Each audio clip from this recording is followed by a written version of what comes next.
Assalamualaikum. Good morning mga kapokus.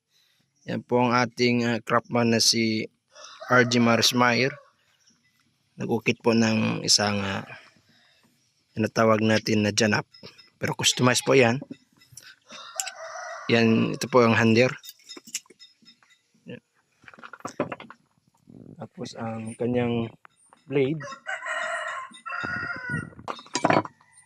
Ito naman ang kanyang blade mga kapokus.